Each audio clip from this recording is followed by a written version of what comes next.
Père de gloire, nous te bénissons, nous t'élevons, toi qui es au-dessus de toutes choses. Que la gloire te revient pour tout ce que tu as fait, pour tout ce que tu nous as donné ce matin. Nous te remercions pour la bonté, la fidélité, surtout pour la grâce que tu nous as donnée ce matin.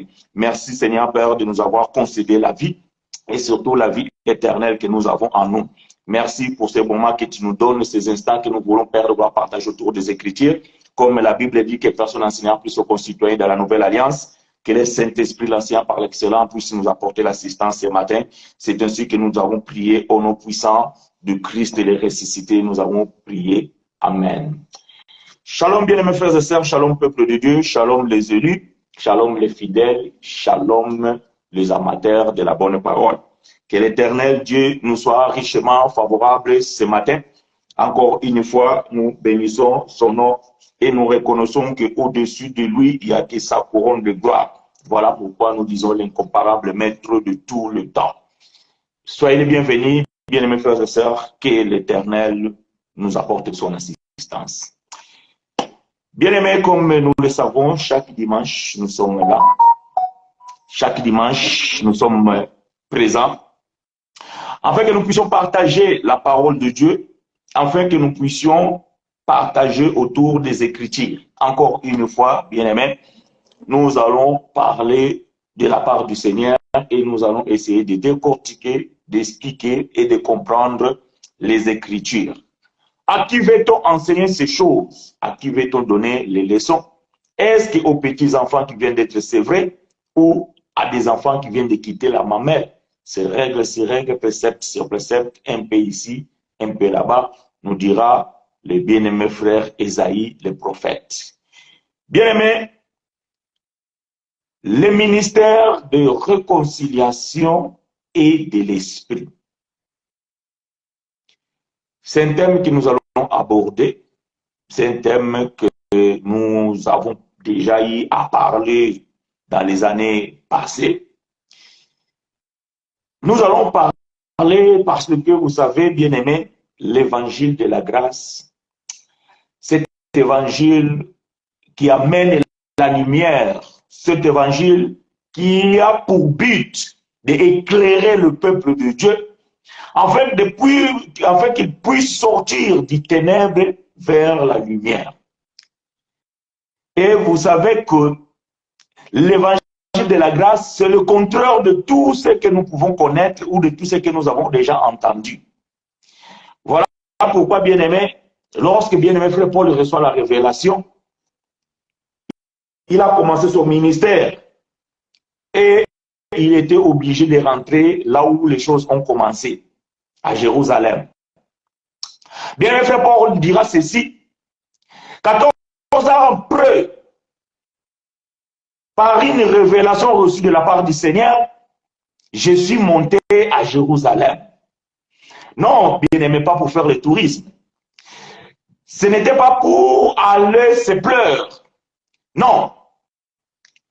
Il a dit, c'est pour que j'aille exposer mon évangile. J'aime ces choses. Pour que j'aille exposer mon évangile. L'évangile que je prêche. Waouh! Voyez-vous, bien-aimé, pourquoi bien-aimé frère Paul doit aller à Jérusalem? Parce que Paul savait que l'évangile qui se prêche à Jérusalem, ça veut dire là où les choses ont commencé, entre guillemets, je n'aime pas ce terme, dans l'église primitive, ce n'est pas la vraie parole. Ce n'est pas le bon évangile, la bonne évangile. Alors, bien-aimé, frère Paul va monter à Jérusalem. Parce que vous devez comprendre que après sa conversion, Paul, il a prêché comme Pierre, il a prêché comme Jacques, il a prêché comme tout le monde. 3 ans après, il va être ravi au ciel, au 3e ciel. Et il va recevoir la révélation. Et bien, aimé frère Paul va comprendre que ce qu'il prêchait avant, ce n'était pas la vérité. Bien qu'il avait l'amour, bien qu'il avait la volonté, mais les ailes qu'il avait, mais il n'avait pas la vérité. Parce que la vérité, bien aimée, ne se trouve que dans la grâce. Voyez-vous? Je répète, la vérité ne se trouve que dans la grâce. Parce que, bien aimé frère Paul, lorsqu'il a reçu la révélation, il a compris que ce que les autres prêchent, c'est l'ombre. Ils sont encore dans l'ombre des choses. Donc, ils sont encore dans le ministère de Moïse, qui était le ministère de condamnation et de la mort. Alors, bien, le frère Paul, il va monter à Jérusalem pour exposer la vérité de l'évangile.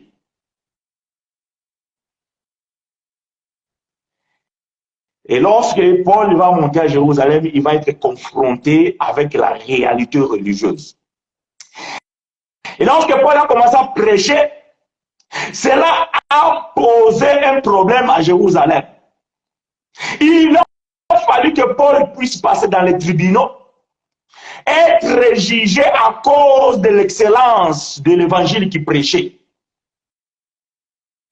Parce que les gens ne comprenaient pas, parce que les gens n'arrivaient pas à accepter ce que Paul prêchait comme évangile.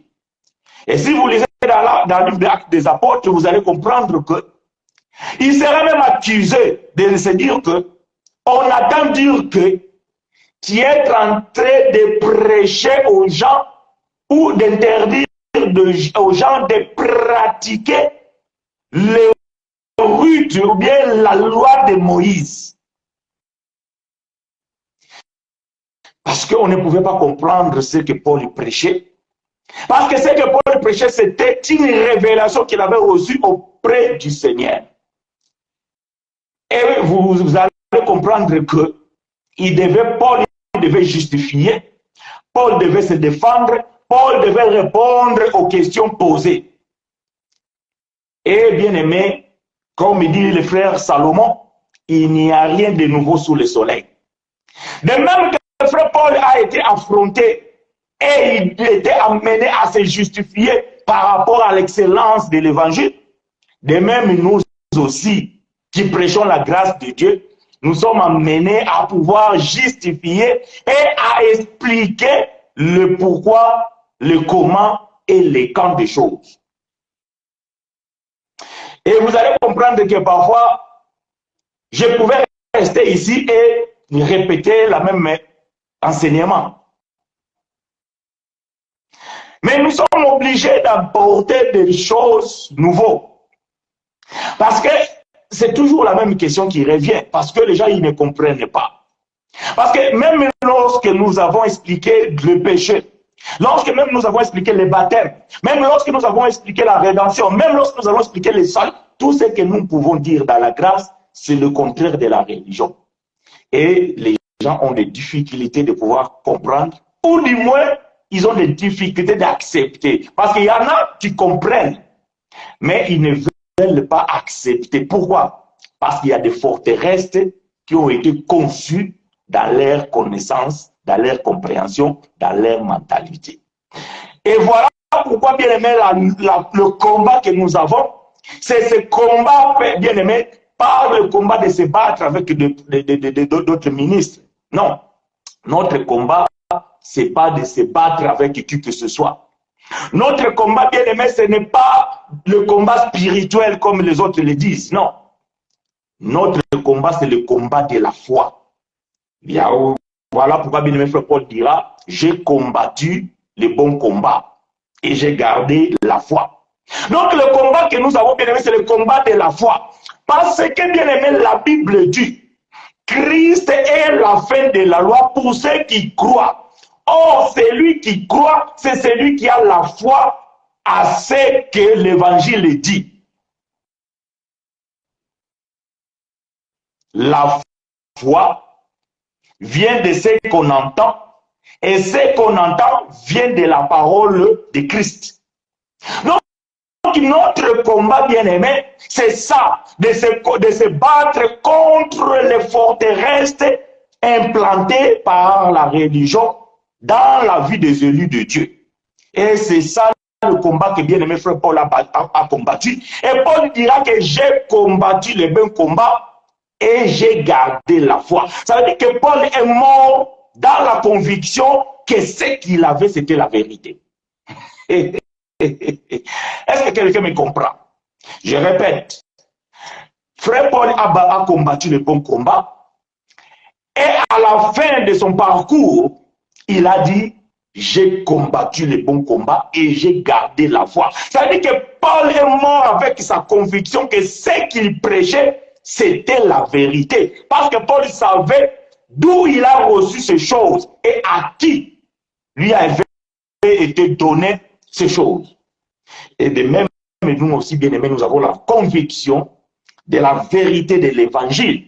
Voilà le combat que nous avons jusqu'à mon dernier jour. Aussi longtemps que l'Éternel me prêtera le souffle de vie, nous allons combattre le bon combat de la foi et apporter la lumière.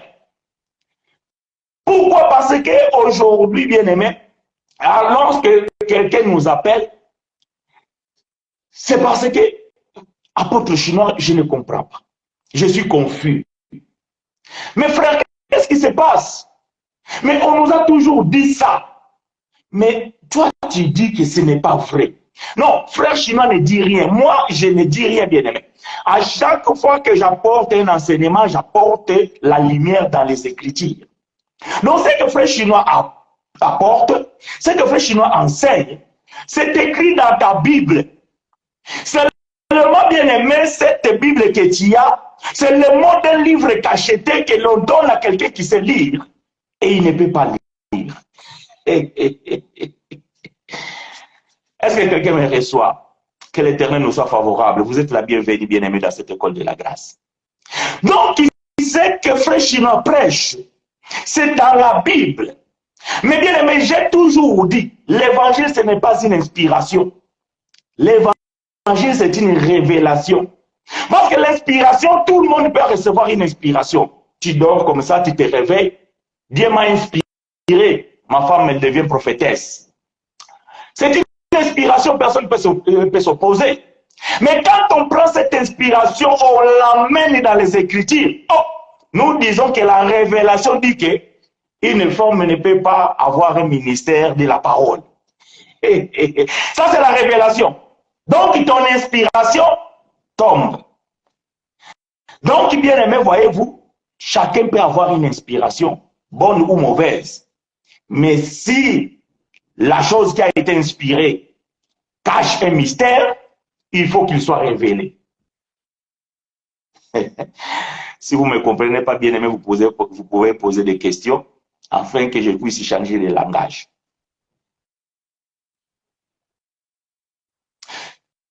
Voyez-vous, bien aimé, alors quelqu'un me pose la question.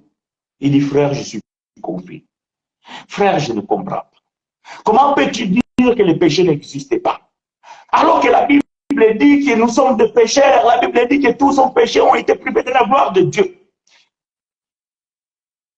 Bien-aimé, je pense que dans tous mes enseignements qui se trouvent dans les réseaux sociaux, les thèmes les plus répétés, c'est au sujet du péché. Et je comprends que cela puisse préoccuper les gens parce que la religion, bien aimé, ça c'est la base de la religion. Tu es un pécheur, tu dois te convertir, être baptisé, devenir enfant de Dieu. Qu'au contraire, tu iras en enfer.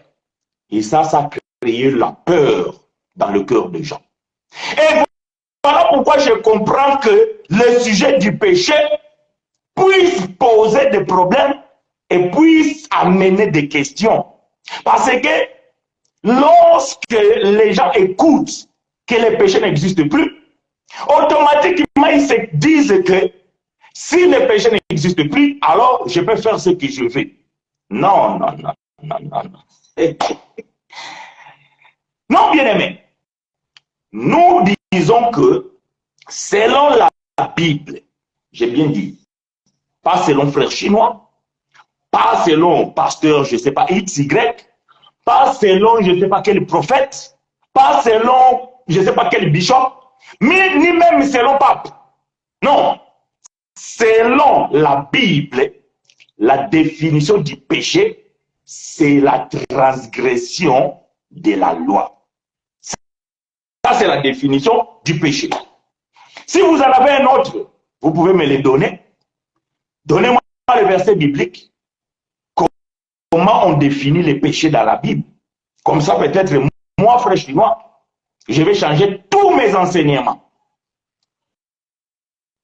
Mais je répète, la définition de la Bible au sujet du péché, les péchés, c'est la transgression de la loi. Voilà la définition du péché.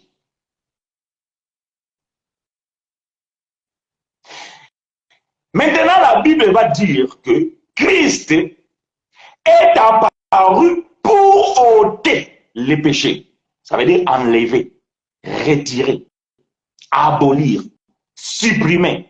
Peu importe le mot que vous voulez employer, ça veut dire tout simplement que Jésus est venu pour enlever le péché. Et ça, par contre, vous pouvez parcourir toute la Bible, vous allez trouver beaucoup de versets de ce côté-là. Et nous croyons à cela. Maintenant, bien aimé, vous devez comprendre. Ça, c'est une question qui m'a été posée, que je vais répondre dans des semaines à venir. Il y a la sœur Christiane qui avait posé, qui m'avait même pas posé une question, m'avait suggéré de pouvoir parler entre la différence du péché et le mal. Bien qu'on a déjà prêché ces choses, mais je vais revenir pour pouvoir apporter encore des explications plus claires, toujours avec la Bible, afin de pouvoir faire comprendre le peuple de Dieu, la différence entre le péché et le mal. Aujourd'hui, bien aimé, je vais apporter un plus. Déjà, dans tous ces panoplies qu'on a sur le péché, mais que les gens suivent les enseignements, mais qu'ils ont du mal à accepter ou à comprendre. Alors, je vais porter un peu plus. Pour expliquer quoi? Pour expliquer que le ministère que moi, frère chinois, j'ai, le ministère qui est d'actualité, ça veut dire dans le temps de la grâce, dans la nouvelle alliance, c'est un ministère de réconciliation et de l'esprit. Alors, le ministère de réconciliation et de l'esprit est contraire au ministère de la mort et de la condamnation. Est-ce que quelqu'un me reçoit? Je suis en train de dire ceci. Dans la Bible, nous avons deux ministères. De même que nous avons deux alliances, de même que nous avons deux messages, de même que nous avons deux grands prophètes, de même que nous avons deux dispensations. Donc, nous avons aussi deux ministères. Définissons un ministre. Un ministre, c'est celui qui a la charge d'apporter un message ou de défendre une cause. Allons terre à terre. Rentrons dans nos gouvernements, nous avons les ministères. Et dans ces ministères, il y a des ministres. Ministre du Travail, ministre de la Défense, ministre de l'économie, ministre de la Santé, ministre du Sport, ministre de X, Y, etc., etc., etc.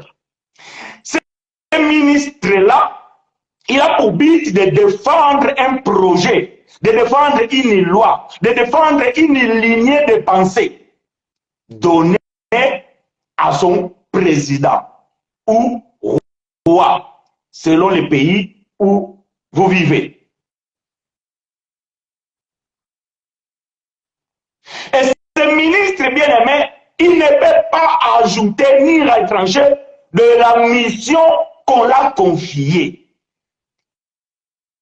Et s'ils ont pour un projet, ou bien ils ont fait une proposition pendant les campagnes électorales, Donc, une fois qu'ils sont venus au pouvoir, ils doivent défendre cette lignée-là. Donc, de même aussi, bien aimé, dans les choses de Dieu, Dieu a disposé deux dispensations. La première dispensation que nous appelons l'ancienne alliance, et Dieu avait donné pour thème la loi. Et les garants de cette loi, c'est le frère Moïse. Dans la nouvelle alliance, Dieu a donné aussi un thème qu'on appelle la grâce. Et le garant de cette alliance, c'est Christ. Est-ce que vous me comprenez? Maintenant, vous allez comprendre que lorsque Moïse va recevoir la loi, il va établir 5 ministres. Aaron et ses 4 fils. C'est eux qui étaient des garants de la loi. Or, ces choses, bien-aimées, c'était l'ombre des choses à venir. Oh, bien-aimés, laissez-moi vous faire comprendre ces choses dans des calmes. Parce que, bien-aimés, si nous ne comprenons pas ces choses, alors ça va être difficile. Et vous allez toujours continuer à me poser les mêmes questions. Et moi aussi, je vais commencer à répéter toujours les mêmes choses. Mais j'aurai l'impression comme si que vous n'êtes pas appelés pour ces choses. Je ne parle pas de vous, les élus de Dieu ou les bien-aimés dans l'école de la grâce. Je parle à ceux qui me suivent après et qui se posent tant de questions. Je suis en train de dire que lorsque Dieu a appelé Moïse et qu'il lui a donné le thème de l'ancienne alliance, la loi, Moïse a établi 4 ministres, ce qu'on appelle des prêtres, c'est-à-dire des sacrificateurs. C'est le garant de la loi. Malachie chapitre 2, verset 7. C'est dans la bouche du sacrificateur qu'on écoute la loi. Donc, Aaron et ses 4 fils, c'est eux qui étaient les garants, ou plutôt les ministres de l'ancienne alliance, qui avaient pour thème la loi. La nouvelle alliance a pour garant Christ. Il a aussi établi 5 ministres. Éphésiens chapitre 4, verset 12.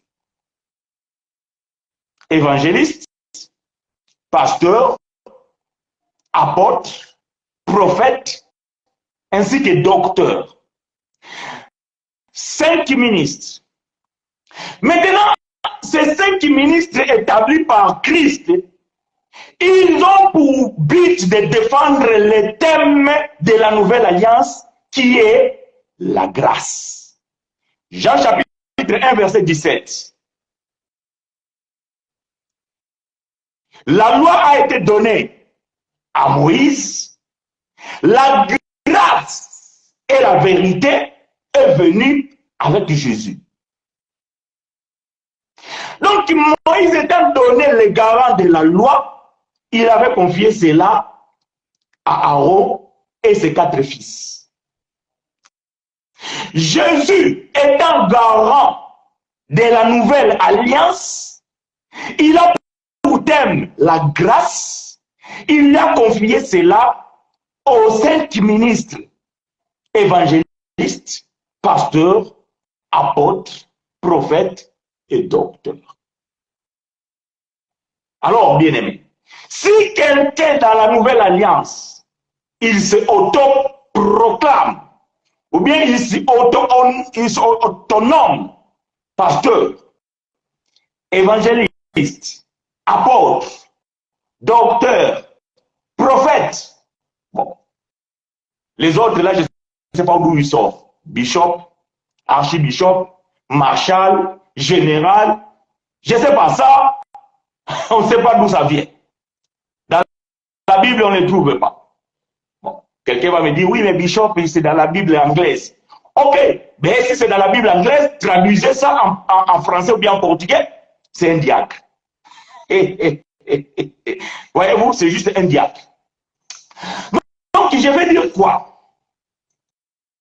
Je veux dire que les saints qui ministrent ou les saints qui ministèrent, ils ne peuvent pas, bien aimé, apporter quelque chose d'autre si ce n'est que ce que Christ a donné. Parce que si vous lisez bien Ephésiens chapitre 4, à partir du 7e verset, la Bible va dire que celui qui est descendu et celui qui est monté, et il a fait les dons aux uns comme évangélistes, aux autres comme pasteurs, aux autres comme apôtres, comme prophètes, comme docteurs. J'aime frère Paul. Paul dit comme, parce que le véritable ministre, c'est Jésus. Lorsque vous lisez dans la Bible, vous allez voir que Jésus, il a exercé les 5 ministères.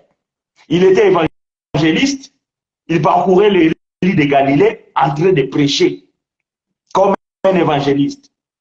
Il était apôtre parce qu'il était l'envoyé de Dieu, comme lui aussi il a envoyé ses apôtres. Il était docteur, parce qu'un jour Nicodème viendra le dire, va dire maître. Nous savons que tu es maître. Donc le mot maître, ça veut dire docteur. Nous savons que tu es un docteur. Et personne ne peut faire ce que tu fais s'il ne vient pas d'en haut. Il était docteur. On lui posera la question, il posera la question, qu'est-ce que les gens disent de moi? Certains disent que toi tu es fils de partage. Ah non, tu es un prophète. Jésus n'a pas nié parce qu'il était un prophète. Et lui-même dira, je suis le bon berger, c'est-à-dire le bon pasteur. Donc Jésus lui-même, c'est le ministre par l'excellence, et nous sommes des cornes. Non, bien aimé, nous ne pouvons pas faire quelque chose d'autre si cela ne vient pas de lui. Parce que nous sommes des cornes. C'est-à-dire que lui, c'est le modèle à la perfection. Et nous sommes les copies de Jésus. Maintenant, lorsqu'il a appelé le bien-aimé frère Paul, il lui a confié cette mission d'apporter la lumière aux païens et de pouvoir réconcilier le peuple juif et le peuple païen. Parce que cela a été le but de la mort de Christ sur la croix. Nous avons un thème là-dessus intitulé « L'effet bilatéral du sang de Christ ». Donc, bien aimé, le ministère que nous avons, c'est le ministère de réconciliation et de l'esprit. Ouvrons la Bible, bien aimés frères et sœurs, Ésaïe chapitre 59. Que l'Éternel nous soit richement favorable.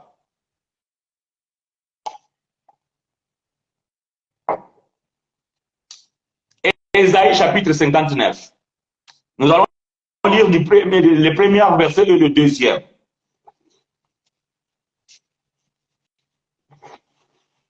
Je lis pour vous et avec vous. Mais non, la main de l'Éternel n'est pas trop courte pour sauver. Et son oreille n'est pas sourde au point de ne plus vous entendre. Ce sont vos fautes qui vous séparent de votre Dieu. C'est à cause de vos péchés qu'il se détourne loin de vous pour ne plus vous entendre. Que l'Éternel apporte l'explication à sa parole. J'ai pris ces portions de l'Écriture pour faire comprendre que ce qui a posé le problème, ce qui a causé la rupture entre Dieu et l'humanité, c'est le péché. Adam était un homme qui passait son temps avec Dieu. La Bible dit que chaque soir, Dieu descendait et il venait parler avec Adam et Ève dans le jardin d'Éden. Et il n'y avait pas de soucis, tout allait bien. Jusqu'à ce que le jour où le serpent va visiter ce couple. Bon, vous le savez que ce n'est pas le serpent des serpents. Je ferme la parenthèse pour ne pas ouvrir d'autres débats. Et le jour où là, Adam et Ève vont succomber, donc ils vont tomber. Ils vont transgresser la loi de Dieu. Et ils vont être séparés avec Dieu. Parce que la Bible dira, le soir venu, Dieu arrive au lieu de rencontre, personne. La Bible dit que la voie du départ courait le désert, ou bien le jardin. Adam, où es-tu? Adam n'était pas au rendez-vous. Adam, il a pris fuite. Adam, il s'est séparé avec Dieu. Adam a été chassé du jardin. Adam est devenu l'ennemi de Dieu. Et frère Paul, il va dire, par un seul homme, le péché est rentré dans le monde. Même ceux-là qui n'ont pas commis les mêmes péchés, semblables à ceux d'Adam, et aussi, ils ont succombé. C'est là où, bien aimé, s'y trouve le problème. C'est que lorsque nous prenons le livre de Romains chapitre 3, les gens, ils n'ont pas la compréhension. Paul ne s'arrête pas là. Parce que Paul va nous amener à comprendre que avant même que Moïse écrive la loi physique, avant que Moïse écrive la loi sur le papier, les péchés étaient déjà dans le monde. Or, nous savons que les péchés, c'est la transgression de la loi. Donc, c'est-à-dire qu'Adam avait déjà une loi en lui. Vous ne mangerez pas. Ça, c'est une loi. C'est ça la loi. C'est une interdiction. Vous ne mangerez pas. Ça, c'est la loi, la parole que Dieu a prononcée. Alors que Moïse n'était pas encore là. Alors Paul lui dira que les péchés étaient déjà dans le monde. Et les péchés régnaient depuis Adam jusqu'à Moïse. Oh, mais bien aimé, la langue française a des sens. Lorsqu'on dit jusqu'au, ça veut dire qu'il n'y en a pas après. Ça veut dire que le péché a régné depuis Adam jusqu'à Moïse. Et après, et après, Christ a mis fin au péché. Christ a mis fin au péché. Donc, ce qui empêche que l'homme puisse s'approcher de Dieu, c'est le péché. Voilà pourquoi maintenant Christ doit venir en tant que ministre de réconciliation pour venir réconcilier l'humanité, pour réconcilier le peuple qui était séparé de Dieu. Alors que le ministère de Moïse, c'était le ministère de la condamnation et de la mort.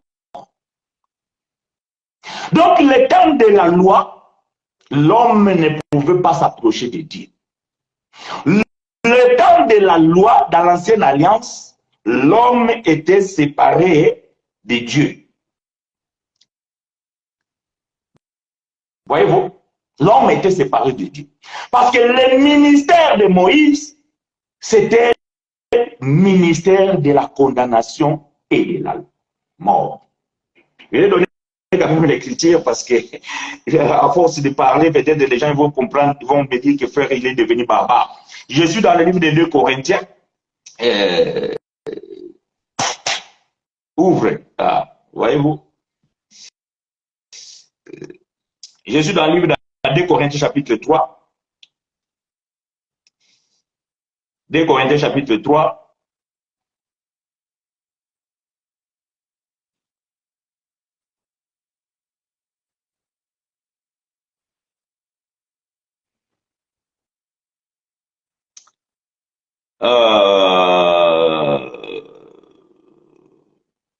Verset 8. 2 Corinthiens chapitre 3, verset 8. Je lis pour vous et avec vous. La Bible dit ceci. En effet, si le ministère qui a entraîné la condamnation des hommes a été glorieux, combien plus glorieux est celui qui conduit les hommes à être déclarés justes par Dieu. Voyez-vous, je peux encore trouver un autre verset, je pense, toujours dans 2 Corinthiens chapitre 3. Verset 7, plutôt je devais commencer par verset 7 jusqu'au verset 9. Donc je vais commencer par verset 7 jusqu'au verset 9. 2 Corinthiens chapitre 3, 7 à 9. Le ministère de Moïse au service de la loi, je suis dans la version Semeur, dont les lettres ont été gravées sur des pierres, a conduit à la mort. Cependant, ce ministère a été glorieux au point que les Israélites n'ont pas pu regarder Moïse en face à cause de la gloire pourtant passagère dont rayonnait son visage. Mais alors, le ministère au service de l'Esprit ne sera-t-il pas bien plus glorieux encore? Ça, c'est le ministère que nous avons. Verset 9. En effet, si le ministère qui entraînait la condamnation des hommes a été glorieux, combien plus glorieux est celui qui conduit les hommes à être déclarés justes par Dieu. Dans ce livre ici de 2 Corinthiens chapitre 3, bien aimé frère Paul est en train de nous expliquer qu'il y a deux ministères. C'est ce que j'ai déjà dit tout à l'heure. Il y a le ministère de Moïse, qui est le ministère de la condamnation et de la mort. Et il y a le ministère de l'esprit et de réconciliation. Tout au long de le temps de la loi, l'homme mourait à cause du péché. Le jour où vous en mangerez, vous mourrez. Quand on parle de la mort ici, ce n'est pas toujours la mort physique. Ici, c'est la mort qu'on appelle la mort spirituelle. Bien que l'esprit ne meure pas, mais quand on parle de la mort spirituelle, ça veut dire que l'esprit de Dieu, il est inactif dans la vie d'un homme. Vous allez comprendre que dans le temps de la loi, le Saint-Esprit n'était pas là. Il venait exercer un ministère dans la vie d'un choisi et après il pouvait repartir. Alors que dans la nouvelle alliance, le Saint-Esprit est là. Donc, voyez-vous, le péché apportait la mort dans l'ancienne alliance parce que le ministère de la condamnation et de la mort avait pour thème la loi. Et lorsque vous n'observez pas la loi, vous la transgressez, la Bible définit cela comme un péché.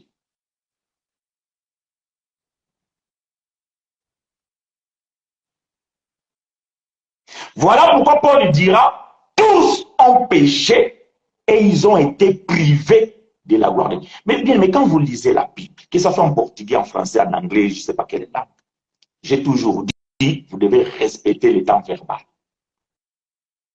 Paul ne dit pas, tous pêchent.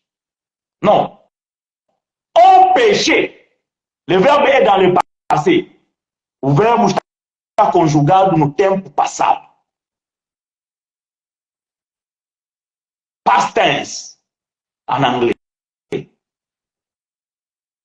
Liloba epesami na tango déjà ya koleka.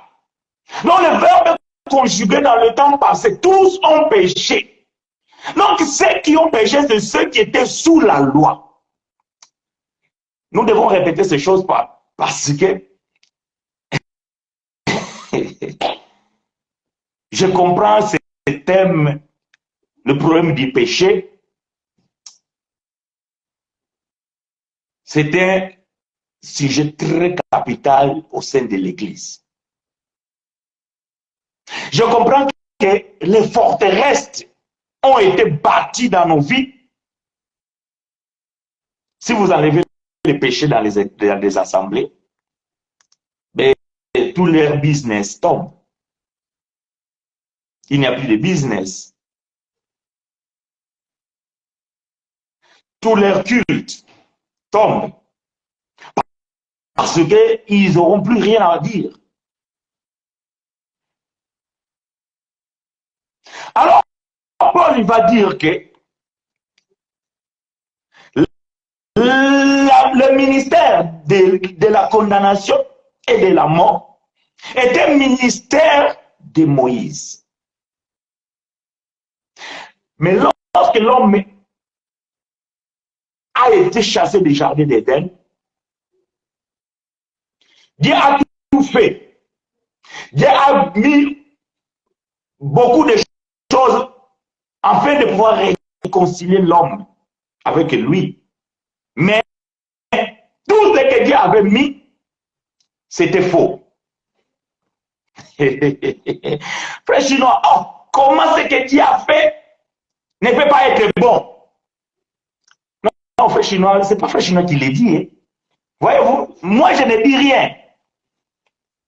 Tout ce que Dieu a mis en œuvre pour pouvoir réconcilier l'homme, c'était faux.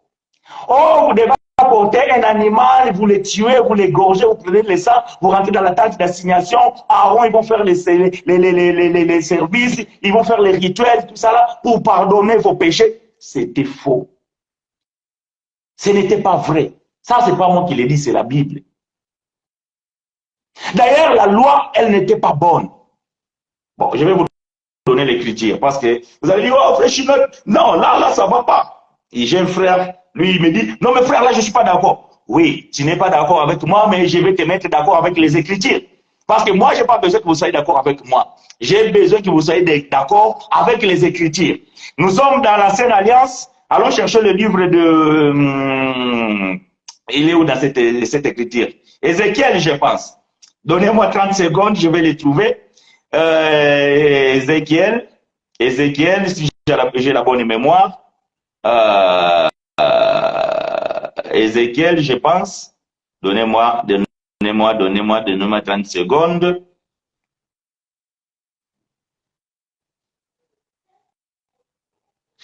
Ézéchiel chapitre 20, verset 25.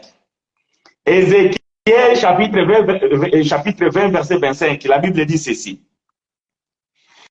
C'est pourquoi, ici c'est Dieu qui parle, si vous lisez un peu plus haut, vous allez comprendre. C'est pourquoi je leur ai donné des lois qui leur étaient funestes et des commandements qui ne pouvaient les faire vivre. Bon, je suis dans la version sommaire. Je vais les lire dans la version Louis II. Je vais les lire dans la version Louis II. Ça va être peut-être plus clair pour notre français. Ézéchiel chapitre 20, verset 25. Dieu dit ceci. C'est Dieu qui parle ici. Je leur donnais aussi des préceptes qui n'étaient pas bons et des ordonnances par lesquelles ils ne pouvaient pas vivre. C'est Dieu. Ce que lui-même il a donné à Moïse, Dieu déclare que ce n'était pas bon. Et cela ne pouvait pas donner la vie. Voilà pourquoi il dit qu'il ne pouvait pas vivre selon la loi. Parce que la loi, c'est un ministère de la condamnation et de la mort. Or, la force de la loi, plutôt, la force de la mort, c'est la loi.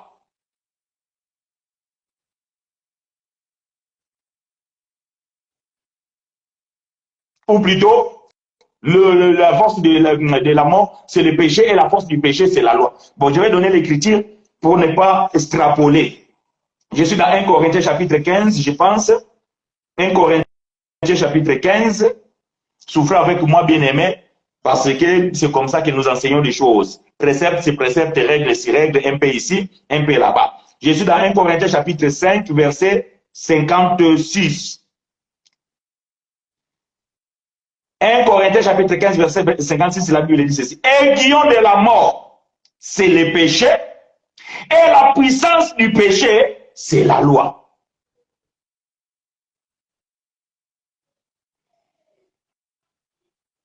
Donc, vous comprenez que le ministère de Moïse, c'était les ministères de la condamnation et de la mort. Parce qu'ils avaient pour thème la loi. Or, la loi, c'est lui qui est la puissance du péché. Et le péché reçoit son aiguillon, ou bien l'aiguillon de la mort, c'est le péché. Donc, c'est le péché qui donne son aiguillon à la mort. Alors, l'homme étant séparé, puisqu'il a transgressé la loi, il a connu la mort spirituelle.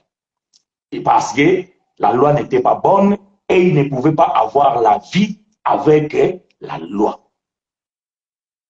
Donc la loi ne peut pas donner la vie. Donc l'homme ne pouvait pas recevoir la vie en pratiquant la loi. Voilà pourquoi Christ venant dans le monde, il est venu réconcilier l'homme et son Dieu. Mais pour réconcilier l'homme avec son Dieu, il faut trouver ce qui a posé le problème de la séparation. Non, est-ce que quelqu'un m'a compris? Si vous voulez réconcilier deux parties, un couple, par exemple, ou bien la guerre de voisinage, ou même la guerre de deux pays, Ukraine et la Russie, vous devez trouver les mobiles de la guerre, les mobiles du conflit. Qu'est-ce qui pose le problème entre ces deux camps? C'est quoi le motif? C'est quoi le mobile? C'est quoi la cause de séparation? Dans un couple, lorsqu'un couple veut se séparer, vous devez d'abord chercher le pourquoi. Une fois que vous avez trouvé la cause, si vous enlevez cette cause, il n'y aura plus de mal. Ils vont pouvoir se réconcilier. Ils vont pouvoir rester ensemble. Alors Jésus, lorsqu'il est venu, il devait réconcilier l'homme et Dieu. Alors Ésaïe 59 que nous venons de lire, il nous a dit que c'est vos péchés qui posent les barrières entre vous et Dieu. Donc pour que l'humanité soit réconciliée avec Dieu, il faut enlever le péché. C'est la seule chose qui séparait l'homme et le Dieu. Je sais pas, moi je trouve des choses très simples et compréhensibles. Mais il faut avoir le cœur de chair pour pouvoir accepter ces choses. Si vous avez encore le cœur de pierre, ça c'est pour recevoir la loi. Parce que la loi a été écrite sur des pierres. Mais la loi de Dieu écrite dans nos cœurs, Paul dit, c'est sur le cœur de chair. Pour moi, les choses sont très simples. Vous ne pouvez pas réconcilier deux camps si vous ne trouvez pas le mobile de la séparation ou bien du conflit. Vous ne pouvez pas réconcilier deux peuples si vous ne supprimez pas ceux qui posent les soucis. Donc, ce qui a mené la séparation de l'homme avec le Dieu, c'est le péché. Maintenant, pour que Jésus puisse réconcilier l'homme et Dieu, il devait enlever ce qui posait le problème. Ça veut dire les péchés. Rentrons dans les Écritures. Rentrons dans les Écritures, bien-aimés frères et sœurs, souffrez avec moi. Nous sommes dans le livre de 2 Corinthiens chapitre 5. 2 Corinthiens chapitre 5, verset 17 jusqu'au verset 21.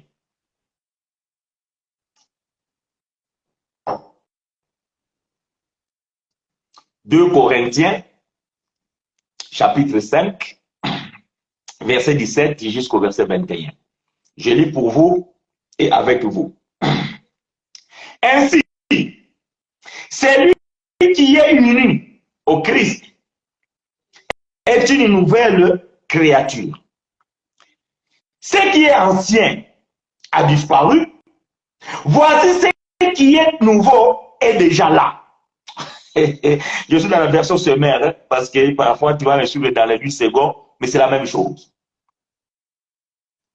Ainsi, celui qui est au Christ, uni plutôt au Christ, est une nouvelle créature. Ce qui est ancien est disparu. Voici ce qui est nouveau est déjà là. Qu'est-ce qui était ancien et qu'est-ce qui est nouveau? Ce qui était ancien et qui est disparu, c'est quoi? Ce qui est nouveau, qui est déjà là, c'est quoi? Les 2 Corinthiens chapitre 5, ici, c'est la continuité des 2 Corinthiens chapitre 3 qu'on a lu. Si vous lisez le chapitre 4 et vous allez arriver au chapitre 5, Paul est en train de parler des 2 ministères. La première, c'est avec l'ancienne alliance. Et la deuxième, qui est le nouveau, ou la nouvelle alliance, c'est le deuxième, c'est la nouvelle alliance. Donc, si quelqu'un est en Christ, il n'est plus sous l'ancienne alliance, qui était le ministère, l'alliance mosaïque. Mais il est dans le nouveau, parce que le nouveau est déjà là. Donc, ça veut dire que quand Paul prêchait ces choses, il disait déjà que la nouvelle alliance est déjà là.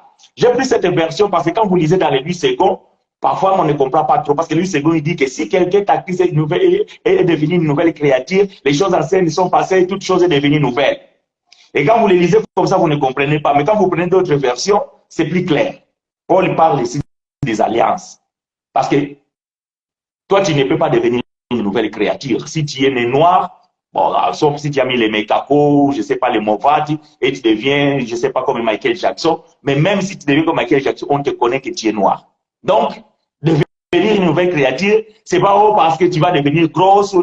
Non, tu ne peux pas devenir une nouvelle créature. Ça, c'est la métanoïa, le changement de mental. Mais tu es toujours la même personne. Mais il y a la métanoïa qui s'est fait en toi. Mais tu es toujours la même personne. Donc Dieu ne t'a pas créé de nouveau. Est-ce que vous comprenez? Ce sont des choses spirituelles. Donc, je continue.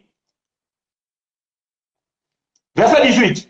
Tout cela est l'œuvre de Dieu qui nous a réconciliés avec lui par le Christ et qui nous a confié le ministère de réconciliation. J'aime ces choses. Voyez-vous bien, mes frères Paul ici, parce qu'il faut faire attention. Nous ici, c'est pas toi, c'est pas moi. Nous ici, c'est Paul et ses contemporains. Parce qu'ils étaient séparés de Dieu, parce qu'ils ont connu la loi. C'est ici là où la religion a du mal à me saisir. Parce que bien aimé, nous, on n'a jamais eu de problème avec Dieu. Ah. Je vais le répéter.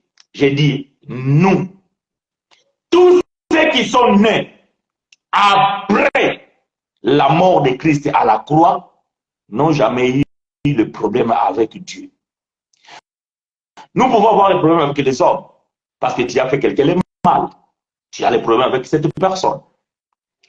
Nous pouvons avoir des problèmes avec nos frères, nos sœurs, avec nos familles. On peut avoir des problèmes avec les voisins. On peut avoir le problème dans le travail. On peut avoir le problème dans la société. On peut avoir le problème dans les quartiers. Mais pas avec Dieu. Non, non, non, non, non, pas avec Dieu. Parce que si un homme a le problème avec Dieu, Christ a échoué. Christ a échoué. Donc quand vous lisez la Bible, nous, c'est Paul, parce que Paul est né sous la loi. Alors, il devait réconcilier avec Dieu. Parce que il y avait un problème. C'est qui posait le problème. C'est qui a privé ces gens-là de la gloire de Dieu. Alors, ce problème, c'était le péché. Parce que nous, Paul va donner une révélation dans Romains chapitre 8, à partir du verset 28. Ceux qu'il a connus d'avance, il les a aussi appelés. Ceux qu'il a appelés les a aussi justifiés. Ceux qu'il a justifiés les a aussi glorifiés. Donc, nous ne pouvons pas priver de la gloire de Dieu parce que nous sommes glorifiés. Celui qui est glorifié, c'est celui qui a la gloire. Alors que ceux qui étaient sous la loi, ils étaient privés de cette gloire. Est-ce que la Bible n'est pas claire? Mais la Bible est très claire, simple comme bonjour. Bien-aimés, ouvrez vos cœurs quand vous suivez les enseignements dans la grâce. Ne soyez pas les protestateurs. Bien-aimés, il ne faut pas avoir la divergence par les principes. Il faut avoir la divergence par la raison. Non, je dis ceci. Il ne faut pas avoir la divergence par les principes. Il faut avoir la divergence par la raison. Est-ce que quelqu'un m'a compris? Bon, je vais expliquer ça dans un autre langage. Il ne faut pas dire que non, frère, moi je ne suis pas d'accord parce que notre pasteur il a dit si tu ne te fais pas baptiser, tu ne vas pas aller au ciel. Ça, c'est les principes. Mais ce n'est pas la raison. La raison est que tu es né libre du péché. La raison est que tu es né enfant de Dieu. La raison est que tu es un élu depuis l'éternité. Ça, c'est la raison. Mais comme tu es ignorant de cette raison, tu as acquis, ou bien tu as acquis des principes religieux qui t'ont inculqué dans la tête et tu crois que ces principes-là sont bons. Mais frère Paul dit, 14 ans après, je suis monté à Jérusalem pour aller changer les tirs. Parce que Paul aussi croyait comme ça. Alors Paul dit, je dois aller changer cette façon de voir des choses.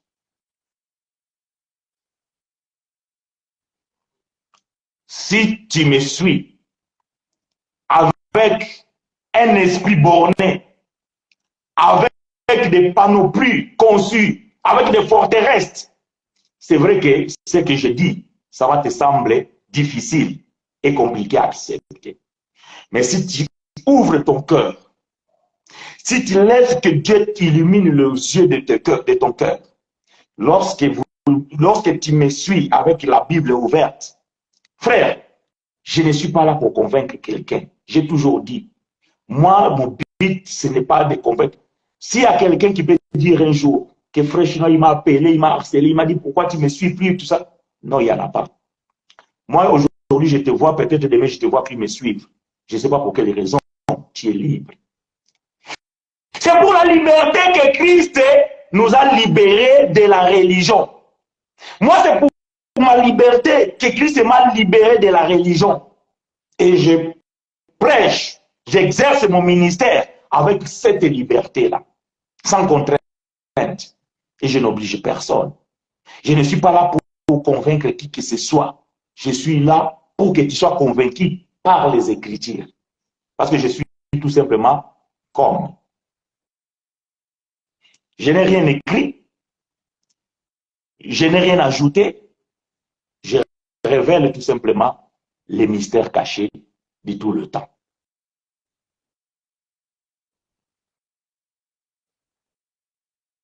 Est-ce que vous me comprenez?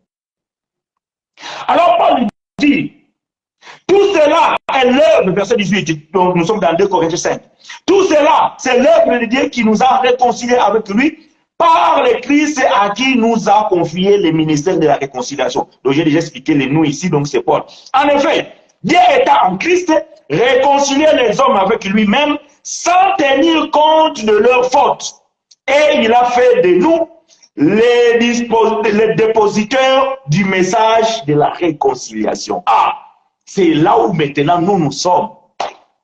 Cet dépôt que Dieu a fait à notre bien-aimé frère Paul, à frère Timothée, Apollos et les autres, c'est le même dépôt que nous avons reçu. De vous faire comprendre que bien-aimé, l'humanité est réconciliée avec Dieu Et de ce fait, ce qui posait le problème entre Dieu et les hommes, c'était le péché. Et Jésus est apparu pour ôter le péché. Voilà pourquoi il n'y a plus de condamnation. Ah! Vous avez l'habitude de le dire. Mais vous le dites pour qui? Oh, les démons de la famille. Oh, les sorciers. Non, non, non. Cette écriture, ça n'a rien à voir avec les sorciers de votre famille. Cette écriture-là n'a rien à voir avec le problème de la sorcellerie. Non. Vous voulez lire? Alors, nous allons lire, vous et moi. Vous allez comprendre que ce que Paul dit là, c'est par rapport à la loi mosaïque. Bon, nous allons lire. Romains chapitre 8. Je vais le lire dans 8 secondes. Il n'y a pas de problème. C'est la Bible que j'ai ouverte de suite. Romains chapitre 8. Romains chapitre 8, verset 1er. Écoutez. Il n'y a donc maintenant aucune condamnation pour ceux qui sont en Jésus-Christ. Réfléchissez un peu, bien-aimés. Ce qui posait le problème, c'était le péché. Et Paul dit que le ministère de Moïse, c'était le ministère de condamnation et de la mort. Donc, tu comprends que Paul ne parle pas ici de la sorcellerie de votre famille. Paul ne dit pas ici de la persécution des marabouts. Paul ne parle pas ici de la condamnation de l'État de votre pays. Non. Paul parle de la loi qui condamnait et qui donnait la mort. Il n'y a plus, ou bien il n'y a donc maintenant aucune condamnation pour ceux qui sont en Jésus-Christ. Et verset 2 confirme ce que je viens de dire. En effet, la loi de l'esprit de vie en Jésus-Christ m'a franchi de la loi du péché et de la mort. Oh, est-ce que la Bible n'est pas claire? Mais bien aimé, comment voulez-vous que je prêche ces choses? Comment voulez-vous que je puisse ouvrir ces choses? Je sais qu'après cela, les mêmes questions reviendront encore parce que le péché pose un problème dans l'assemblée de Dieu. C'est pour ça que je vais revenir, ma sœur Christiane, par rapport à ta préoccupation, la différence entre le péché et le mal. Peut-être ça portera encore un peu plus dans la compréhension.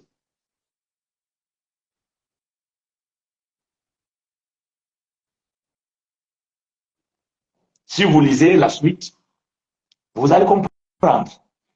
Donc, la condamnation que Paul parle ici, ça n'a rien à voir avec les problèmes des familles, tout ça, c'est par rapport à la loi. Donc, nous revenons dans 2 Corinthiens chapitre 5, là où nous sommes. Verset 20. Nous faisons donc fonction d'ambassadeur au nom de Christ, comme si Dieu adressait par nous cette invitation aux hommes. C'est au nom du Christ que nous vous supplions. Soyez réconciliés avec Dieu. C'est lui qui était innocent de tout péché. Dieu l'a condamné comme un pécheur à notre place pour que dans l'union avec le Christ, nous soyons justes aux yeux de Dieu. Gloire à Dieu. Gloire à Dieu. Gloire à Dieu. Paul veut dire que Dieu, en permettant la mort de son fils à la croix, le fils a pris la place des hommes et les hommes ont pris la place du fils. Étant donné que le fils était le bien-aimé de Dieu et le fils unique, en prenant la place de l'humanité, l'humanité a pris la place du fils bien-aimé. C'est ainsi qu'aujourd'hui, si quelqu'un affirme que Jésus est le fils unique de Dieu, c'est une fausseté. Ça, je l'ai toujours dit et je le répète, parce que Dieu n'a plus de fils unique. Jésus était le fils unique avant la croix. Après la croix, Jésus n'est plus le fils unique de Dieu Parce que maintenant, Dieu a beaucoup d'enfants. Et Christ est le premier-né parmi les frères. Voilà ce que dit la révélation. Parce que cette humanité qui était séparée de Dieu a trouvé la paix par la mort de son Fils. Là, nous sommes dans le livre d'Éphésiens chapitre 2, à partir du verset 12, en descendant. Je ne vais pas lire parce que je ne vais pas prendre beaucoup de temps. Vous pouvez lire cela, vous allez comprendre que c'est la mort de Jésus qui a fait la paix. Ainsi, l'humanité est réconciliée avec son Dieu. Mais bien aimé, ces choses, une fois qu'on a expliqué ça comme ça, c'est pour vous faire comprendre quoi? C'est que ces événements ont eu lieu il y a cela 2000 ans, ou presque.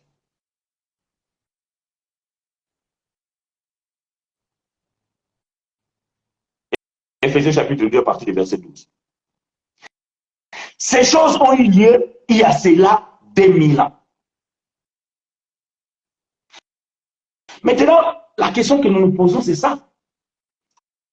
Aujourd'hui, dans la nouvelle alliance, cette dispensation de peuple de Dieu, cette dispensation de la nouvelle alliance, l'alliance éternelle,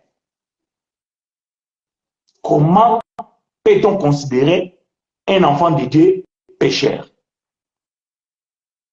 Comment peut-on considérer un élu de Dieu séparé de Dieu? Et pour se réconcilier, on doit te jeter dans les eaux du baptême. Et pour avoir la communion avec le Dieu, vous devez manger un bout du pain et boire un peu du vin ou du jus de raisin. Pour pouvoir recevoir la bénédiction du Père, vous devez donner la dîme. C'est absurde. C'est absurde, bien-aimé. C'est parce que vous n'avez pas la révélation. C'est parce que vous ne comprenez pas ces choses. Bien-aimé, ce que je viens d'expliquer ici ne date pas d'aujourd'hui. Il y a de cela 2000 ans. Dans le premier siècle, nous sommes dans le 40e siècle, 21e siècle. Nous allons dire qu'il y a 2000 ans écoulés. La religion n'arrive pas à comprendre ces choses. Les dieux de ce siècle les a aveuglés, comme les dieux du premier siècle avaient aveuglé les hommes de ce temps-là. Et chaque siècle, les gens ils sont aveuglés parce qu'ils n'ont pas saisi la révélation. Mais moi, je pense que nous sommes une génération bénie. Malgré les dégâts de l'informatique ou des réseaux sociaux, mais cela aide aussi à pouvoir amener, donner l'opportunité que celui qui peut-être ne pouvait pas écouter ces messages puisse écouter ces messages à travers des réseaux sociaux. Parce que ceux qui nous suivent ne sont pas forcément là où nous vivons. Et c'est à travers ces moyens que nous disposons, malgré la partie négative, parce que ces réseaux sociaux aussi, ça fait beaucoup de dégâts. Ça, nous en sommes conscients. Et nous les savons. Voilà pourquoi nous vous disons, nous vous exhortons d'en faire une bonne usage. Donc, quand tu es un enfant de Dieu, tu dois savoir mettre des limites par rapport aux réseaux sociaux. Parce qu'on ne peut pas non plus se priver de cet outil qui nous permet aussi de pouvoir faire passer les messages et que vous aussi, vous pouvez recevoir ces messages. Aujourd'hui, si nous décidons d'abandonner ces réseaux sociaux, donc vous aurez du mal peut-être à écouter Frère Chinois. Mais bien aimé, faisons bon usage de ces réseaux sociaux. Tout m'est permis, mais tout n'est pas bon. Je répète, tout m'est permis, mais tout n'est pas agréable à Dieu. Donc, quand tu utilises les réseaux sociaux, il faut mettre des limites. Mais bien aimé, nous reconnaissons que c'est aussi une bénédiction pour nous de pouvoir avoir cet outil, que quelqu'un peut me suivre à 10 000 km d'ici, que quelqu'un peut me suivre même après que j'ai fini de parler et pouvoir comprendre ces choses. C'est une bénédiction. J'imagine si Frère Paul avait cet outil, bien aimé, je vous jure et je vous dis, je pense que l'humanité ne pouvait pas connaître le chaos qu'il a connu. Parce que beaucoup de temps resté dans l'ombre, cet évangile de la grâce n'a jamais disparu. Il y a eu toujours des gens dans chaque génération qui prêchaient ces choses. Mais puisqu'il était dans un village avec 10 personnes, on ne pouvait pas savoir ce que cet homme prêche. On ne pouvait pas savoir quelle est la révélation que cet homme a reçue. Moi, quand j'ai prêché ces choses, ou bien même quand j'ai prêché, même quand j'étais dans la religion, ben j'étais dans l'ombre. Ceux qui me connaissaient, c'était les gens dans l'assemblée là où j'étais. Mais aujourd'hui, vous avez la grâce d'écouter cet évangile à travers ce moyen. Et je crois, bien aimé, qu'il n'y a rien qui est au hasard. Dieu, le souverain, sait. Et je répète, cela n'empêche pas de vous mettre en garde. Faites attention avec les réseaux sociaux, faisant un bon usage. Vraiment que l'Éternel nous soit richement favorable. Donc, bien aimé, la réconciliation de l'humanité et son Dieu, ça passe par la mort de son Fils. Et le but de la mort de son Fils, c'est pour ôter le péché, ce qui séparait, ce qui empêchait que l'humanité soit sauvée. Quand je parle de l'humanité, comprenez-moi, je parle de ceux qui étaient des élus de Dieu, qui ont connu la loi et qui étaient morts spirituellement, puisque un enfant de Dieu ne peut pas se perdre. Donc, ils devaient recevoir la réconciliation. Et ils l'ont reçu. Et quant à nous, nous sommes nés sous la nouvelle alliance, sous la grâce de Dieu, et nous sommes nés enfants de Dieu. Maintenant, une fois que j'ai dit ça, dans ta vie, dans ma vie, nous avons connu la religion et nous avons grandi avec des forteresses. Il faut que tu sois sauvé. Parce que j'ai toujours dit le mot sauvé, ça ne veut pas dire pour aller au ciel. On sauve quelqu'un d'un danger, on sauve quelqu'un dans un incendie, on sauve quelqu'un dans un accident, on sauve quelqu'un dans un guet-apens, on sauve quelqu'un dans une guerre, on sauve quelqu'un. Et nous avons besoin d'être sauvés de la religion. Et le seul moyen, bien aimé, pour être sauvé de la religion, c'est l'évangile de la grâce. C'est l'évangile de la grâce.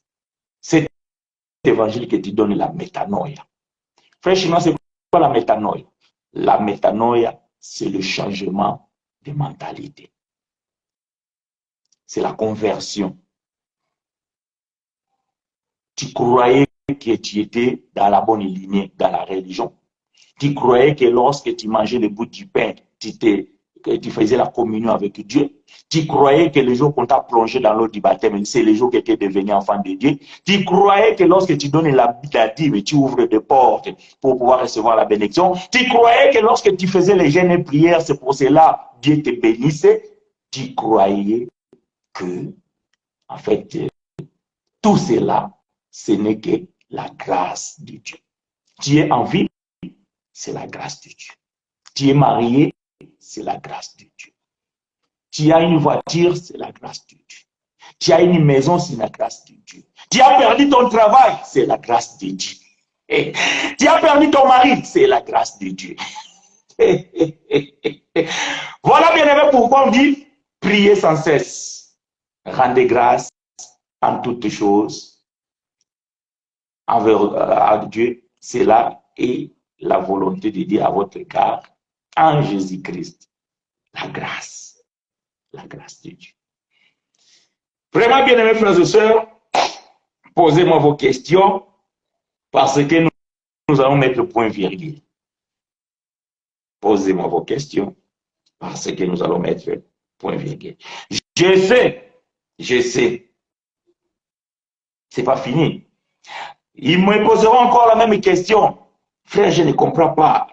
Mais moi, vraiment, quand il parle que le péché n'existe plus, frère, moi, vraiment, j'ai du mal à comprendre. Oui, mais je dis ceci, bien-aimé, lorsque tu suis, il ne faut pas avoir le prétendu. Il ne faut pas avoir les préjugés. Ouvre ton cœur. Donne-toi le temps de pouvoir écouter. J'ai toujours dit, m'écouter, c'est une obligation. Mais croire, c'est un droit. Vous n'avez pas besoin de croire ou d'accepter. Mais bien aimé, si vous voulez porter critique de ce que je dis, alors vous êtes obligé de me suivre du début jusqu'à la fin. En ouvrant votre Bible et en suivant les explications données de la révélation de la grâce de Dieu. Après, bien aimé, les restes, c'est le Saint-Esprit. Mon frère chinois, j'ai aucun pouvoir de changer qui que ce soit ou de convaincre qui que ce soit. Je combats le bon combat de vous apporter la lumière dans les Écritures. Je vais garder ma foi jusqu'à la fin. Et que le Saint-Esprit puisse vous convaincre. Mais moi, chinois, je n'ai pas besoin de convaincre qui que ce soit. Même quand je parle, vous pouvez peut-être penser que je parle avec insistance. Oui, mais ce n'est pas pour vous convaincre. C'est juste pour vous aider à être convaincu par l'Écriture, par la parole.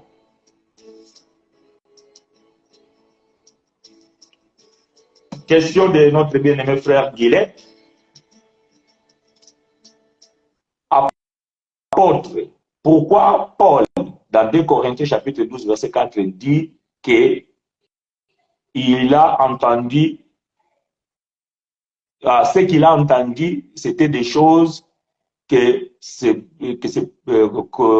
bon, je vais lire parce que j'essaie de traduire directement, mais je vais lire le verset parce que comme ça, voilà, vous aurez l'explication. Donc, Frère Guillet a posé la question par rapport le 3e ciel que le frère Paul est monté. Donc, je vais lire le verset pour pouvoir dire la question que le frère a posée.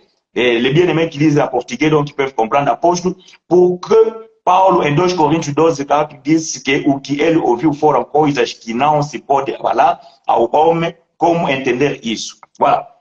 Donc, c'est que frère Paul écrit. Donc, je vais lire d'abord ce verset et après, je vais dire ce que frère veut savoir par rapport à cela. Et donc, le verset 2 Corinthiens chapitre 12, verset 4 dit ceci. Fut enlevé dans le paradis et qu'il entendit des paroles ineffables qu'il n'est pas permis à un homme d'exprimer. Voilà. Donc, la question de frère, c'est que comment pouvons-nous comprendre ce que Paul dit ici, que ce que Paul a entendu, un homme ne peut pas le dire. Ah, ça j'aime ça. Voyez-vous, c'est ce genre de verset, plutôt de questions, lorsque j'entends ça, je dis waouh. Donc vraiment, merveilleux. J'ai toujours dit, quand vous voulez comprendre des choses, il faut rentrer dans le contexte. Alors, je vais lire le contexte, après je vais donner la réponse. OK, donc tout le monde a compris la question. Donc, je vais lire le contexte pour donner la réponse. Là, le contexte dit ceci, verset 1er. Donc, 2 Corinthiens chapitre 12, verset 1er. Il faut se glorifier. Cela n'est pas bon. J'en viendrai néanmoins à des visions et à des révélations du Seigneur. Voilà, ça commence à répondre. Frère Guillet, suivez-moi attentivement et vous tous aussi suivez-moi. Paul commence à répondre à la question de Frère Guillet. Frère Guillet a dit, pourquoi Frère Paul dit, ce qu'il a entendu là au 3e siècle, c'est des choses qui n'est pas donné à un homme à exprimer. C'est-à-dire que l'homme ne peut pas parler de cela. Écoutez, Frère Paul, dans la première verset, déjà donne le réponse. J'ai toujours dit, quand vous voulez comprendre la Bible, il faut lire le contexte et mettre le contexte, le texte dans son contexte et aussi considérer le contexte historique et surtout respecter le temps verbal. Ça, vous le savez, c'est une nationale dans ma bouche. Paul dit, il faut se glorifier. Cela n'est pas bon. J'en viendrai néanmoins à des visions et à des révélations du Seigneur. Vision et révélation. Donc, déjà, nous avons deux choses. Et nous allons comprendre quel est le langage de quelqu'un qui reçoit une vision. Et voilà. Je reconnais un homme en Christ qui fut, il y a 14 ans, ravi jusqu'au 3e ciel. Si c'est fille dans son corps, je ne sais. Si c'est fille hors de son corps, je ne sais, Dieu le sait. Donc Paul parle de lui aux 3e personne. Quand Paul dit que je connais un homme, c'est lui-même. Parce que si vous lisez en bas, vous allez comprendre que Paul parle de lui-même. Mais Paul ici dit que cet homme, il est monté au 3e ciel. Mais Paul pose la question, il ne sait pas si c'était physiquement ou c'était en esprit. Mais lui-même, Paul, il va nous révéler dans 1 Corinthiens, chapitre 15, que la chair et le sang ne peuvent pas monter au ciel. Donc, nous comprenons que cet homme est monté en esprit. Écoutez-moi bien, parce que je suis en train de répondre à la question. Si vous ne comprenez pas, vous n'allez pas comprendre. Paul n'est pas monté physiquement. Il est monté en esprit. OK? Or, là au ciel, comme la chair et le corps ne peuvent pas y aller, donc c'est l'esprit qui est monté. Très bien. Et je ne sais, cet homme suffit dans son corps ou sans son corps, je ne sais, Dieu le sait. Mais c'est maintenant le verset 4 que Frère Guilain donnait. Fut enlevé dans le paradis et qu'il a entendu des paroles ineffables qui n'est pas permis à un homme d'exprimer. Oh, mais pourquoi, frère Guilain veut savoir comment comprendre cela? Pourquoi ce que Paul a entendu n'est pas donné à un homme à parler? Déjà parce que Paul, lorsqu'il est monté, c'était en esprit. Il a fait la rencontre avec Jésus. Je vous ai toujours dit que Jésus, là au ciel, il n'est pas assis avec le corps et avec la chair. Donc, il a vu Jésus en esprit. Donc, c'est l'esprit de Paul et avec l'esprit du Seigneur qui était au ciel. Ah, ok. Écoutez, je vais vous aider. Romains chapitre 8. Romains chapitre 8.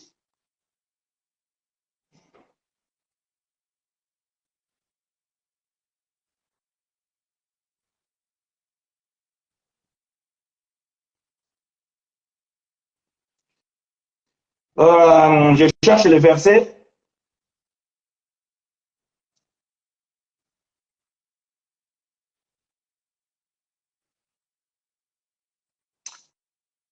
Donnez-moi quelques secondes, je vais trouver ce verset.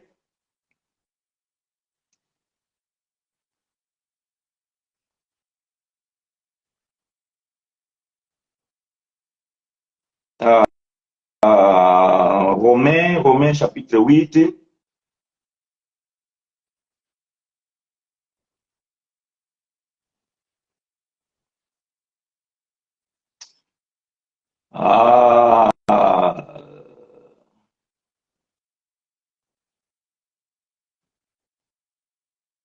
Bon, attendez, je vais le chercher parce que là, je sais que c'est Romain.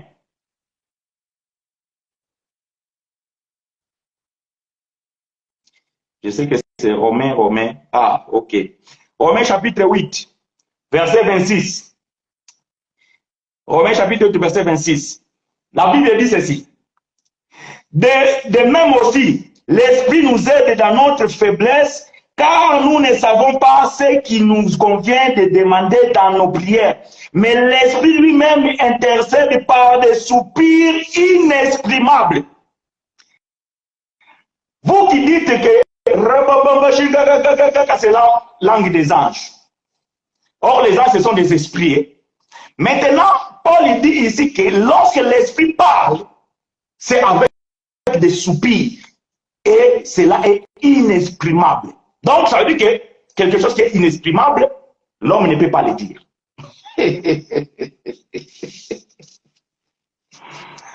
Bon, je ne sais pas si je suis trop clair. Donc, je vais dire ceci. Paul ne pouvait pas, ce que Paul a entendu, un homme ne peut pas le dire, parce que celui qui le disait, il n'était pas un homme. Il était un esprit. Et lorsque l'esprit parle, c'est avec des soupirs inexprimables. Frère Guillet, je ne sais pas si, je sais pas si tu me comprends, ou je ne sais pas s'il faut que je l'explique en portugais ou bien en lingala. Dis-moi, parce que ces choses. Donc, je vais recommencer. Frère Guillet a dit, Paul dit dans chapitre 4, dans chapitre 12, verset 4 de 2 Corinthiens, que ce qu'il a entendu, ce n'est pas donné à un homme d'exprimer. Je vous ai dit que dans le contexte, Paul il commence à se poser des questions. Cet homme qui est monté au 3e ciel, comment est-ce qu'il est monté?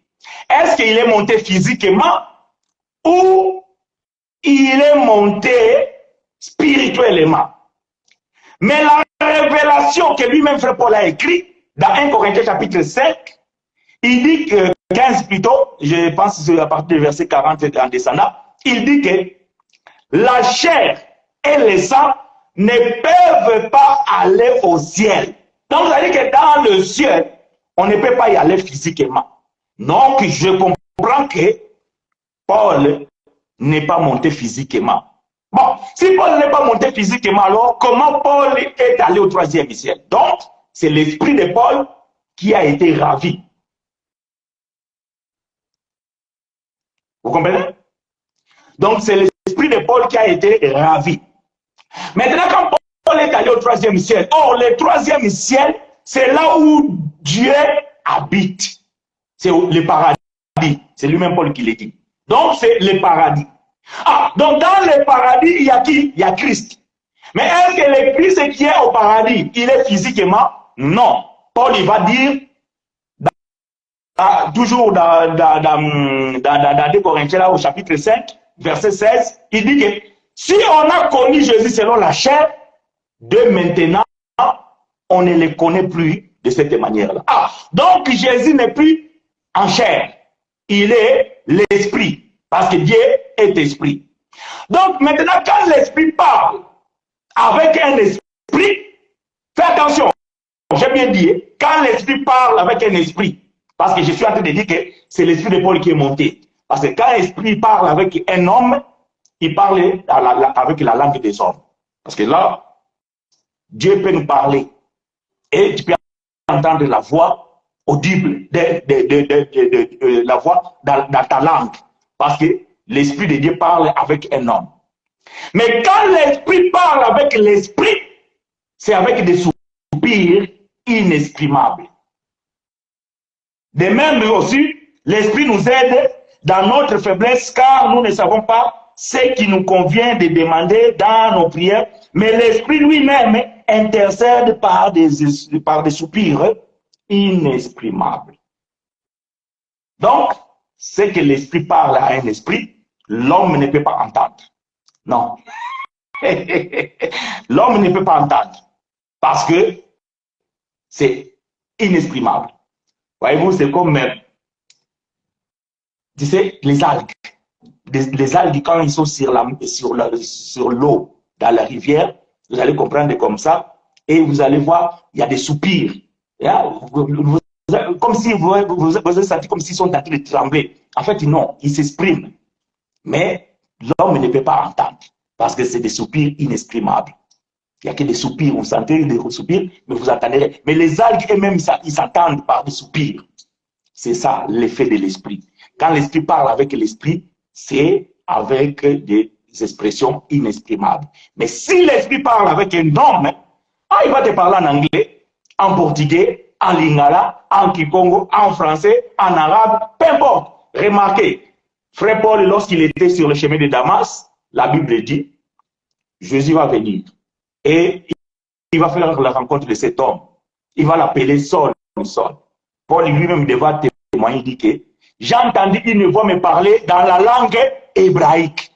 Parce que Paul était un homme et l'esprit qui parlait à Paul parlait dans une langue hébraïque.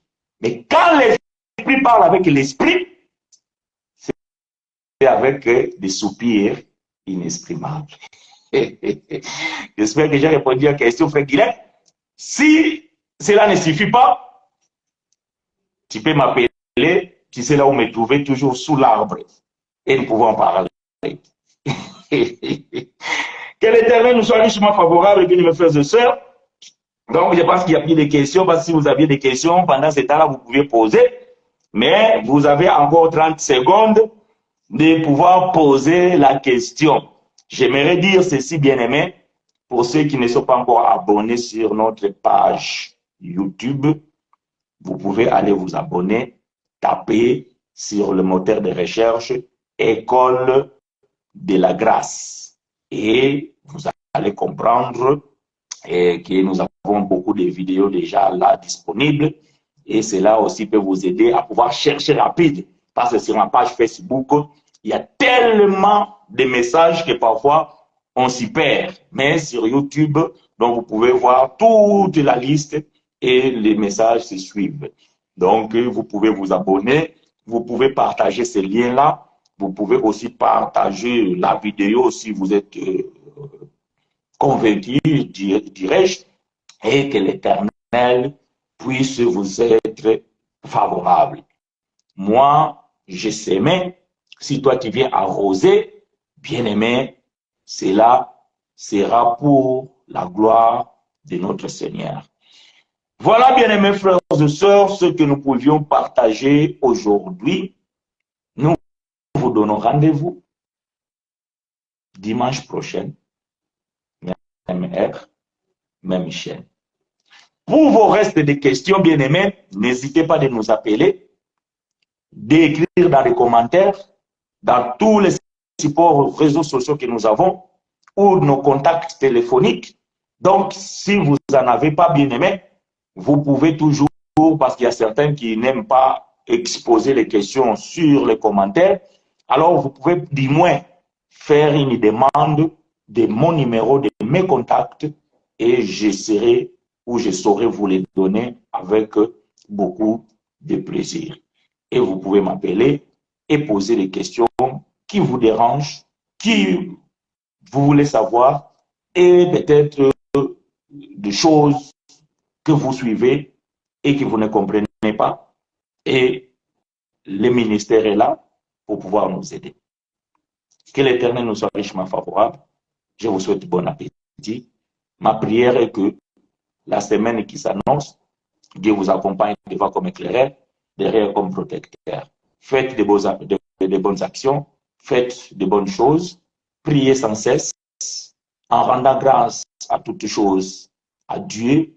Cela est la volonté du Père à votre égard en Jésus-Christ. D'ici là, que l'Éternel soit favorable.